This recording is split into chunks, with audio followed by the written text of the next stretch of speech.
ቃል ህዝባዊ ግንባርን ዲሞክራሲን ፍትሕን በጋጣሚ ባሕቲ መስከረም 2024 ባሕቲ መስከረም 1961 ህዝቢ ኤርትራን ፖለቲካዊ ቃልሱ ናብ ሓድሽ ምዕራፍ መኸተ ዘሰጋገረላ ንዕጥቃዊ ተጋድሎ ኣሃዱ ዝበለላ ኣገዳሲት ዕለት እያ ካልእ ሕርያታ ስለ ዘይነበሮ ተገዲዱ ዝወሰዶ ከቢድ ውሳነ ኸ እዩ ምኽንያቱ ኣብ ገዛ ዓቕሙ ተኣማሚኑ ምስ ጸላእቱ ዘይዳረጎም ክገጥም ምውሳኑ ቀሊል ስለ ዘይነበረ ሽዑ ዓንዳርነት ዝወሰድዎ ክዕወዝ ዘይክእል ከንቱ ፈተነ ዝመሰሎም ውሑዳት ኣይነበሩን ይኹን እምበር ንቕድሚት ምስጓም ንድሕሪት ምምላስ ምውዳቕ ምትንሳእ እናገጠሞ እናተሞከረ ብቑዕ ዕድብን መሪሕነትን ፈጢሩ ሓይሉ ኸራብሕ መላእ ዓቕሚ ህዝቢ ከኽትትን ስለ ዝኸኣለ ሓደ ካብ ውሑዳት መወዳድርቲ ዘለውዎ ዕውት ቃልስን ሓርነት ክኸውን በቂዑ እዩ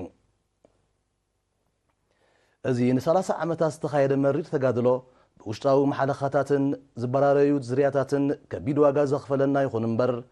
ኣብ ምድልዳል ሃገራዊ መንነትና ኣብ ምዕማቕ ማሕበራዊ ስኒት ህዝብና ኣግኣዚ ተራ ተፃዊት እዩ ባህሊ ተበጃውነትን ክትኣምኖ ዘጸግም ርእሰ ምርሳዕ ተወፋይነት ፃዕረኛነት ወዘተ ኣብኡን ሽዑን ዝተኸስኮሱ ክብርታት እዮም ሎሚ መበል 63 ዓመት ዝኽሪ ባሕቲ መስከረም ኣብ ነኽብረሉ እዋን እቲ ትማሊ ከቢድ ዝነበረ ዝዓሳዓርናዮ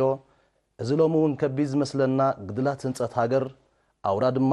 ምርግጋፅ ልምዓትን ምህናፅ ሓያል ቁጠባን ክንስዕሮ ምዃንና ስለ ዝምሃረና ተኣማሚንና መኽሰባት ተጋድሎና ዓቂብና ብተወፋይነት ክንሰርሕ ይግባእ